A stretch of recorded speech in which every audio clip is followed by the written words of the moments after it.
দুই শব্দের দোয়াটি যদি কঠিন বিপদের মধ্যে আপনি পাঠ করতে পারেন, মাত্র 1 সেকেন্ডের মধ্যে আল্লাহ রাব্বুল আলামিনের পক্ষ থেকে গায়বী সাহায্য আসবে। যত কঠিন বিপদে আপনি পড়েন না কেন, এই দোয়াটি পড়ে আল্লাহ রাব্বুল আলামিনের কাছে যদি আপনি সাহায্য চান, আশ্রয় চান, অবশ্যই আল্লাহ রাব্বুল আলামিন আপনাকে সাহায্য করবে, আশ্রয় দান করবে।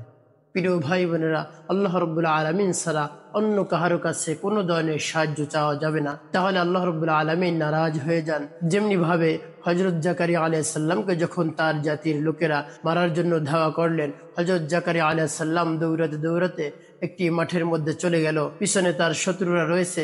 এখন জাকারিয়া আলাইহিস সালাম কি করবেন?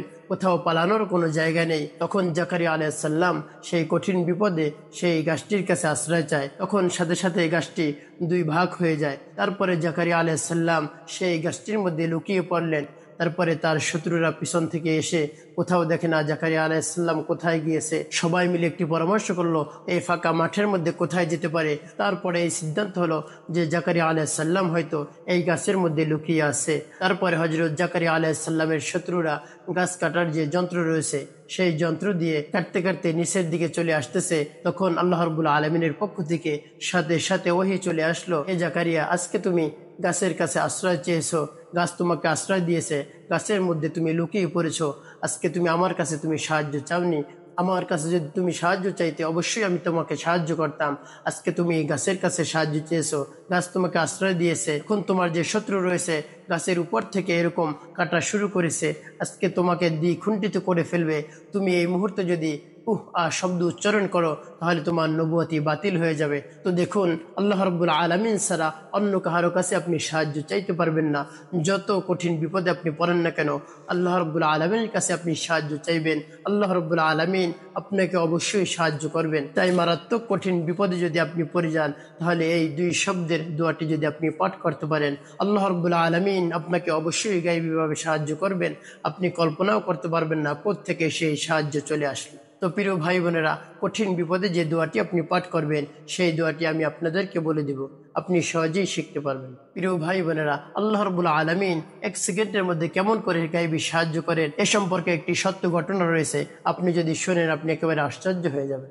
প্রিয় ভাই বোনেরা, নবী করিম সাল্লাল্লাহু আলাইহি সাল্লামের পালক পুত্র যায়েদ ইবনে হারিসা রাদিয়াল্লাহু তাআলা আনহু আল্লাহর হাবিব সাল্লাল্লাহু আলাইহি সাল্লামের কাছে সদা সর্বদা থাকতেন, তাকে অত্যন্ত ভালোবাসতেন। আল্লাহর হাবিব সাল্লাল্লাহু আলাইহি সাল্লাম এক পর্যায়ে তাকে বলল, যায়েদ, তুমি মক্কা ছেড়ে মদিনায় চলে যাও। মক্কার পরিস্থিতি মোটেও ভালো না, যে কোনো সময় তোমার উপর হামলা হতে পারে। তার কারণ তুমি সদা সর্বদা আমার সাথে থাকো, এই জন্য তোমার উপর মক্কার কাফেররা হামলা করতে পারে, তোমাকে মেরে ফেলতে পারে। তাই তোমার নিরাপত্তার জন্য তুমি মদিনায় চলে যাও। যায়েদ ইবনে হারিসা রাদিয়াল্লাহু তাআলা আনহুর মনটা একেবারে খারাপ হয়ে গেল যে নবীজি সাল্লাল্লাহু আলাইহি সাল্লামকে ছেড়ে মদিনায় চলে যেতে হবে। নবীজি সাল্লাল্লাহু আলাইহি সাল্লামকে ছাড়া তো এক মুহূর্তেও থাকতে পারি না। এটা ভেবে যায়েদ ইবনে হারিসা রাদিয়াল্লাহু তাআলা আনহুর মনটা অনেক খারাপ হয়ে গেল। কেমন করে নবীজি সাল্লাল্লাহু আলাইহি সাল্লামকে ছাড়া থাকবে? তারপরে নবীজি সাল্লাল্লাহু আলাইহি সাল্লামের আদেশ পালনার্থে যায়েদ ইবনে হারিসা রাদিয়াল্লাহু তাআলা আনহু মক্কা ছেড়ে মদিনায় রওনা হলেন। আর মক্কা থেকে মদিনা অনেক দূর, অনেক সময়ের রাস্তা, একা একা যেতে অনেক সময় ভালো লাগে না। তো যখন যায়েদ ইবনে হারিসা রাদিয়াল্লাহু তাআলা আনহু সফর শুরু করলেন, তার সাথে একজন সাথী হলো, একজন লোক এসে বলল আমিও যাব। তখন যায়েদ ইবনে হারিসা রাদিয়াল্লাহু তাআলা আনহু অত্যন্ত খুশি হলেন এবং দুইজনে একই সাথে চলা শুরু করলেন। যায়েদ ইবনে হারিসা রাদিয়াল্লাহু তাআলা আনহুর সাথে যে সাথী হলেন তাকে দেখতেও ইমানদার মনে হয়। তার মাথায় পাগে মুখ বারাদারি এবং পরনে রয়েছে জুব্বা, তাকে দেখলে মনে হয় সে ইমানদার, কিন্তু লোকটি ছিল মুনাফিক, তার মনের মধ্যে নেফাকই ছিল। তো সেটা তো যায়েদ ইবনে হারিসা রাদিয়াল্লাহু তাআলা আনহু জানতো না। তো তারা হাঁটতে হাঁটতে হাঁটতে হাঁটতে অনেক দূর চলে গেলেন। যখন হাঁটতে হাঁটতে একেবারে ক্লান্ত হয়ে পড়লেন, তখন যায়েদ ইবনে হারিসা রাদিয়াল্লাহু তাআলা আনহু এবং তার সাথে যে সাথী হলেন সেই লোকটি একটি গুহার মধ্যে আশ্রয় নিলেন। গুহার মধ্যে আশ্রয় নেওয়ার পর যায়েদ ইবনে হারিসা রাদিয়াল্লাহু তাআলা আনহু ক্লান্ত শরীরে ঘুমিয়ে পড়লেন। তার সাথে যে সফর সঙ্গী হলেন, তার সাথে হলেন, সে সজাগ ছিলেন। তো যখন যায়েদ ইবনে হারিসা রাদিয়াল্লাহু তাআলা আনহু ক্লান্ত শরীরে ঘুমিয়ে পড়লেন, এই সুযোগে সেই মুনাফিক লোকটি তাকে মারার জন্য মনে মনে পরিকল্পনা করলো। পরিকল্পনা অনুযায়ী কি করলো? তারপরে সেই মুনাফিক লোকটি যায়েদ ইবনে হারিসা রাদিয়াল্লাহু তাআলা আনহুর হাত পা দুটো বেঁধে ফেলে। তারপরে সেই মুনাফিক লোকটি যায়েদ ইবনে হারিসা রাদিয়াল্লাহু তাআলা আনহুকে মারার জন্য তার ব্যাগ থেকে একটি ছুরি বের করলেন। ছুরি বের করে যখন তার দিকে আস্তে আস্তে মারার জন্য যখনই যায়েদ ইবনে হারিসা রাদিয়াল্লাহু তাআলা আনহুর কাছাকাছি গেলেন, তখনই যায়েদ ইবনে হারিসা রাদিয়াল্লাহু তাআলা আনহুর ঘুম ভেঙে যায়। তারপরে সাথে সাথে লাফ দিয়ে উঠে বলে, ভাই তুমি আমার সাথে এমন ব্যবহার কেন করো? আমি তো তোমার কোনো ধরনের কোনো ক্ষতি করিনি। তখন ওই মুনাফিক লোকটি বলল, তুমি আমার কোনো ক্ষতি করোনি, কিন্তু আমি তোমাকে মেরে ফেলবো। তার কারণ নবী সাল্লাল্লাহু আলাইহি সাল্লাম তোমাকে অনেক ভালোবাসে, আর নবী সাল্লাল্লাহু আলাইহি সাল্লামকে আমি দেখতে পারি না, তার কোনো কথা শুনতে পারি না, আমার কাছে অনেক খারাপ লাগে। তাই তোমাকে যদি আমি মেরে ফেলি তাহলে নবীজি কষ্ট পাবে আর আমি খুশি হব। এই জন্য তোমাকে মারার জন্য আমি তোমার সাথে সাথী হয়েছি, এই গুহায় আশ্রয় নিয়েছি। এখন তোমাকে মেরে ফেলবো, তোমাকে কেউ সাহায্য করতে পারবে না। এই মুহূর্তে যায়েদ ইবনে হারিসা রাদিয়াল্লাহু তাআলা আনহু নিরুপায় হয় এখন কি করবে। তার হাত বাঁধা, পা বাঁধা, এমত অবস্থায় কি করবে, সে তো প্রতিহতও করতে পারে না। তখন আল্লাহ রাব্বুল আলামিনের কাছে এই দোয়াটি পড়ে আল্লাহ রাব্বুল আলামিনের কাছে সাহায্য চাইলেন। সাথে সাথে আল্লাহ রাব্বুল আলামিন সাহায্য পাঠিয়ে দিলেন। সেই দোয়াটি হলো, আগিসনি ইয়া রহমান, আগিসনি ইয়া রহমান। যায়েদ ইবনে হারিসা রাদিয়াল্লাহু তাআলা আনহু যখন এই দোয়াটি পড়ে আল্লাহ রাব্বুল আলামিনের কাছে সাহায্য চাইলেন, তখন সাথে সাথে আল্লাহ রাব্বুল আলামিন গায়বী সাহায্য পাঠিয়ে দিলেন। যখন এই দোয়াটি পাঠ করলো, তখন সাথে সাথে একটি গায়বী আওয়াজ চলে আসলো, যে আওয়াজের মধ্যে ছিল, লা তাকতুলহু, লা তাকতুলহু, তুমি হত্যা করিও না। একটি বিকট আওয়াজ যখন সেই মুনাফিক লোকটি শুনলো, তারপরে সেই মুনাফিক লোকটি সেই আওয়াজ শুনে একেবারে হতভম্ব হয়ে গেল, যে আমরা দুইজন ছাড়া তো আর কেউ এখানে নেই, তো কে এই আওয়াজটি করলো? তারপরে সে গুহা থেকে বের হয়ে এদিক সেদিক তাকিয়ে দেখে কাউকেই দেখা যাচ্ছে না। তো এই শব্দ কোত্থেকে আসলো? তো সেই মুনাফিক লোকটি গুহার থেকে বের হয়ে এদিক সেদিক তাকিয়ে কাউকে না দেখে সে আবার যায়েদ ইবনে হারিসা রাদিয়াল্লাহু তাআলা আনহুকে মারার জন্য আস্তে আস্তে গুহার দিকে চলে গেল।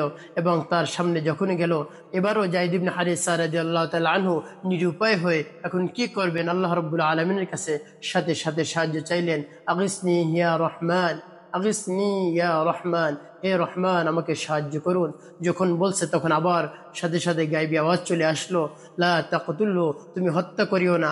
তখন সে আবার গুহা থেকে বের হয়ে গেল, যে আমরা দুইজন ছাড়া তো আর কেউ এখানে নাই, তো আর কে এখানে শব্দ করে, আওয়াজ করে, এই বিকট আওয়াজ কোত্থেকে আসে? তারপর আবার সেই মুনাফিক লোকটি গুহার থেকে বের হয়ে এদিক সেদিক তাকিয়ে দেখে কাউকেই দেখা যাচ্ছে না। তারপরে আবার যায়েদ ইবনে হারিসা রাদিয়াল্লাহু তাআলা আনহুকে মারার জন্য আস্তে আস্তে আস্তে আস্তে সামনে অগ্রসর হইতে থাকে।